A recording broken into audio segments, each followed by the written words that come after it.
Hey, citizens, citizen of the future here. Welcome back to the third edition of the Lighthouse Report. And this one's on standard setting bodies and the biggest topic that you will probably hear all year, the digitalization of economies. I'm going to be bringing up the digital economy agreement between Singapore and the UK that happened this year and give you some insight about it and why it's important and to give you some food for thought.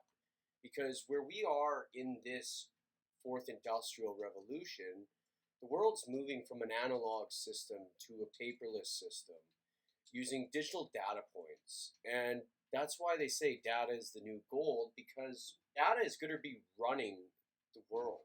Everything runs off data. And to make business decisions for digital documents, etc., etc.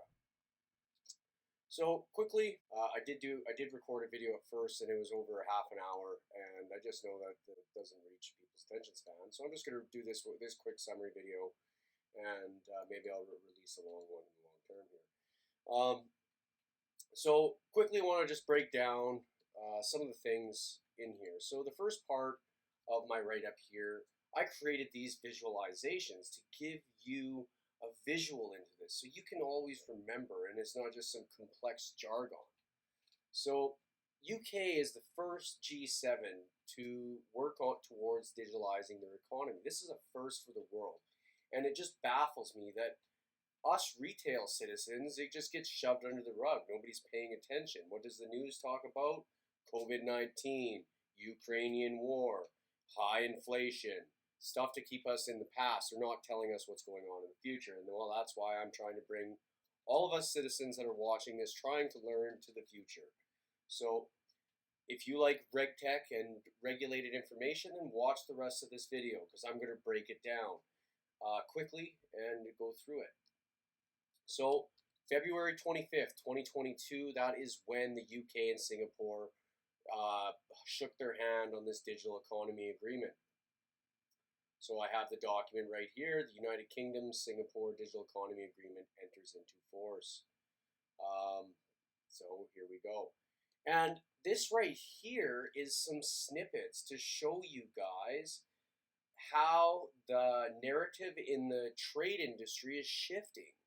You know, in the retail public, we see havoc and crap, nothing but crap. But in the tech side of it, this was from a document in Singapore, The Future of Trade, and it's a PDF. I think there's like 150 pages. You can find it if you Google that. It's a Singapore trade document. And what's in here? Section 2, regionalism, multilateralism, and the new trade order. Both the economic and political landscapes will shift considerably in the coming years, with implications for cross-border trade and investments.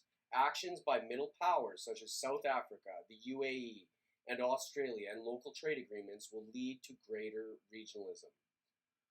So that's just in Singapore. And then let's flex over here to the UK. Well, what's happening in the UK? They're digitalizing their economy. They're enabling digital documents. This was from the ICC, the International Chamber of Commerce. If you read my second section, the last one, I mentioned standard setting bodies and high ranking consortias, and the ICC was one of them. So keep an eye on the ICC. Get ready to go digital. Commercial trade documents are going digital. Bills of lading, bills of exchange, marine insurance documents, cargo insurance certificates, warehouse receipts, ships, delivery orders, seaway bills, and promissory notes. And there's a special star beside there because of this. So if you go to my YouTube channel and then you scroll down, you'll find that I did an Initio update from last week right here. So, and this was a huge update for the UK trade industry because the DNI initiative, which is an initiative by ITFA, International Trade Forfeiting Association, they completed the UK's first digital promissory note purchase, which was huge, for £48 million.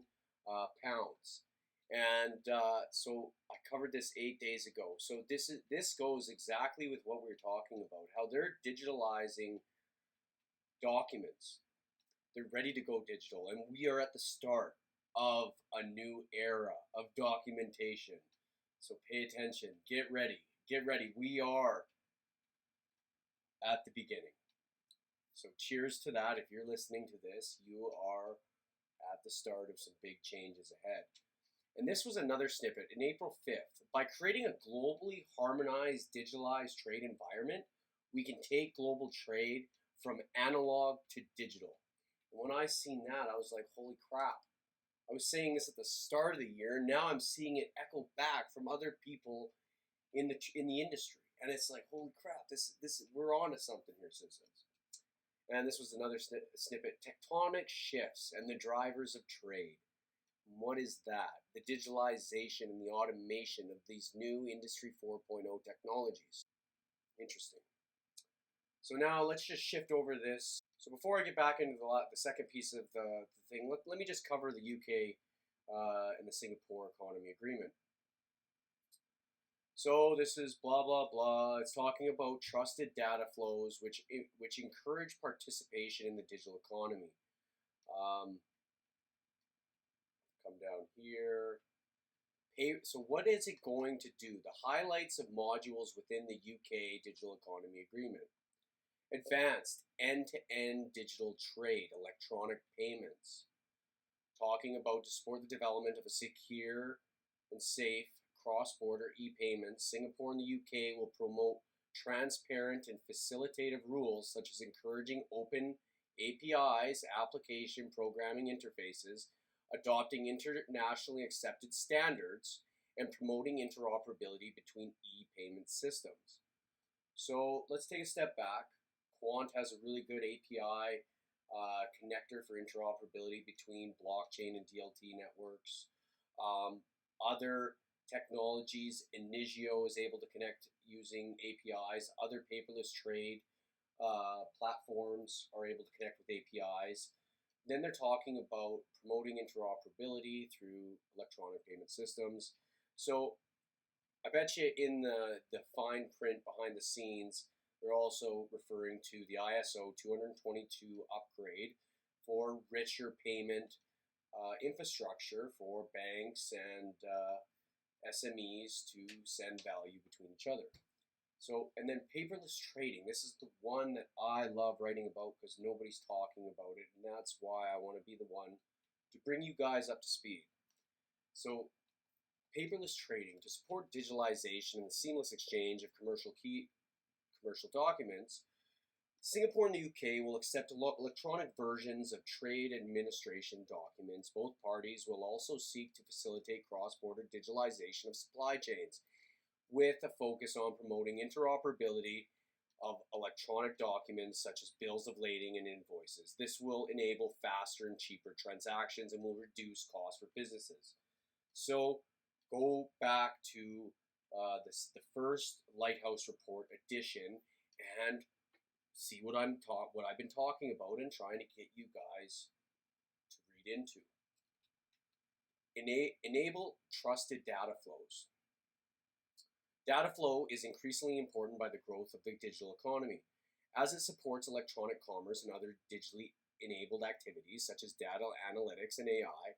Businesses operating in Singapore and the UK will be allowed to transfer information, including those which are generated or held by financial institutions, more seamlessly across borders, with the assurance that they meet the requisite regulations.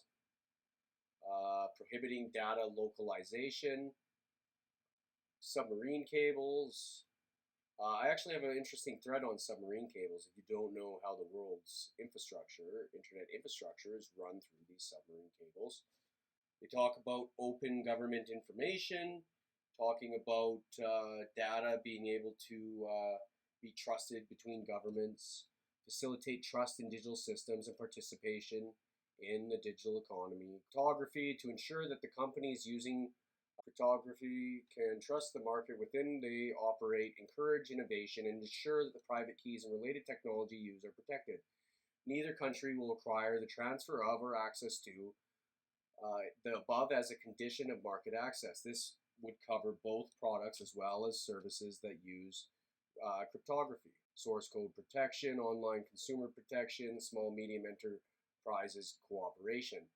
So SMEs play a special role in enhancing competitiveness and maintaining dynamism in the economy. Singapore and the UK will cooperate in promoting jobs and growth for SMEs, as well as encourage their participation in e-commerce platforms that will help link them with international suppliers, buyers, and other potential business partners. Digital inclusion, MOUs, digital trade facilitation. This will unlock opportunities and provide solutions to barrier faced when digitalizing trade between the UK and Singapore. As like-minded partners in this area, sharing the knowledge of implementation of pilot projects between the UK and Singapore of areas such as electronic trade documents and electronic invoicing will help drive the development and adoption of digital trade facilitation solutions at bilateral and international levels. So they're talking about the countries working together for these paperless trade platforms to enable small, medium enterprises to interoperate flawlessly, trusted data being able to move between businesses in these jurisdictions. So remember, this is the first G7 to do this digital economy agreement. Once they have their proof of concept, it is going to be scaled and it's going to be pushed to the rest of the G7, the rest of the G20, and the rest of the countries around the world are going to start following the lead of the UK.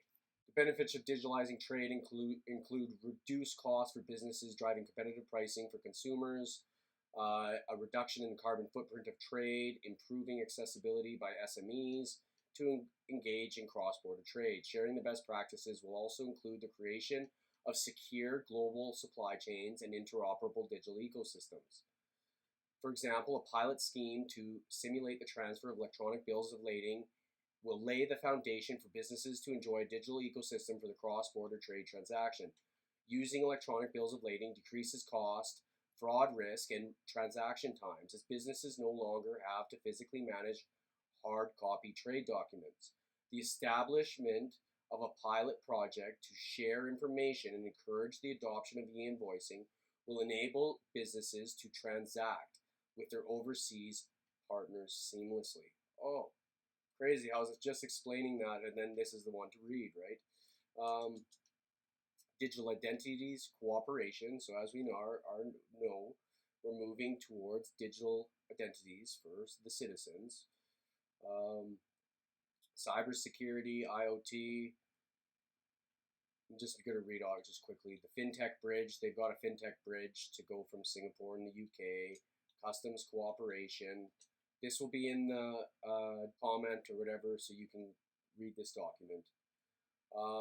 It's just crazy. We are witnessing the digitalization of the economies and everyone's sleeping. So now, as I just showed you that, and the very big important thing, I just want to refer before we get into that, is, so there's two cool things I wanted to map out for you guys, is to show you the big ones that are actually building the infrastructure of society are often the ones that are the most quiet. So GFIN is the Global Financial Innovation Network, and it's a group of over 60 international organizations committed to supporting financial innovation in the interests of consumers. So basically, it's a forum for governments and like the big heavy hitters to use as a sandbox to put in and contribute research and development between all of them on new innovative technologies. So as you can see, I did some of my homework, and these are some of the members that are a part of GFIN. There are many more, but these are just some of the big ones: Financial Conduct Authority, the FSB, World Bank, Monetary Authority of Singapore, Guernsey Financial Services Commission, sorry for that terrible pronunciation, AIR, Alliance for Innovative Regulation, World Economic Forum, UNS, CSIRO, Data 61, the Securities and Exchange Commission. That's funny that they're in there, but they can't even define a digital asset. MIT, the OCC, and the Federal Deposit, FDIC, BIS, Oracle, and FATF. So that is just, I want to show you some members, a part of that sandbox, and just keep an eye out on them. See what's who's joining, what they're doing, because this is a huge consortia that everyone should be aware of. And then the GLEIF, Global Legal Entity Identifier Foundation. So this is the nonprofit that is creating this legal entity identifier for the trade, supply chain, industry. So basically what it is if you're an entity that is partaking in global trade, you're at some point in time, you are going to need a legal entity identifier, because right now it's all paper. And paper, as we know, is full of problems, full of errors, and full of junk. There's a lot of scams. A lot of people don't know who they're actually partaking in trade with. They're getting ripped off. So what's happening now is these big companies are getting an LEI that's in this LEI register, so you can actually see who you are trading with. So the GLEIF was a project built with the G20 and the FSB and some other players. And so, for example, I put this together. Here's the Coca-Cola's LEI. So if you scan right here, this will pull up the report that's actually on the LEI register, so you can see what it would be like to participate in trade and see who you're trading with. So you have direct parents. So if somebody was an owner of Coca-Cola, you could be able to see them as a parent entity. And then you could see their child entity. So say if you're buying cans of Minute Maid and you want to make sure that this isn't some Chinese knockoff, this is the actual thing, well, you get their LEI right here, and then you match the documentation to make sure that that is who you are trading with. So the bad actors in global trade are going to be shaking. They're like, uh-oh, how are we supposed to money launder when it's moving away from paper and it's moving to a completely trackable system? And this is the proof. So if you search up this LEI right here, it will pull up Minute Maid. It will show Minute Maid is a child entity to Coca-Cola. It will also show Coca-Cola has these other child entities. And if these companies had child entities, you could see their entities from there. So you can see the chain on who you're dealing with, who owns what, etc., etc. So we're moving from paper documentation and also digital or regular identity to digital identity. And so that is what I wanted to bring to you and show you how trade is transforming. Talking about connections on the grid, and here we go. I'm mapping it out for you to inspire other citizens to dig into this fourth industrial revolution, because there's a lot not being covered from the mainstream media. So take a step back and absorb. Even if it doesn't affect you, it's really interesting to see the stuff missed by the mainstream media, see what they actually cover, and see what everyone in the mainstream society is actually worried about.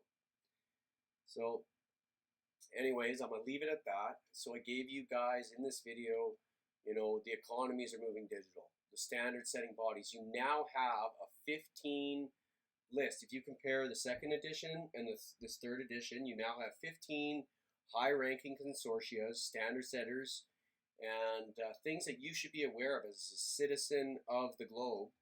And you can use that as a cheat sheet. And you can use this as a cheat sheet. And keep digging. There's a lot more information. There's a lot of documents.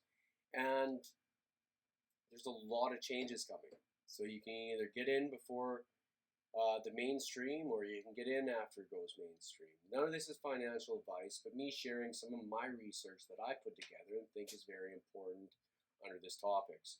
So thank you for listening. If you got something out of this, come to my Twitter, leave some feedback, leave some comments, share the Lighthouse report, and try and get your other citizens that you know that are deep thinkers to start digging into what's changing in the economy, because there's a lot. And we need deep thinkers to outsmart the mainstream media that's trying to keep us behind. So, cheers, citizens. Citizen of the future out.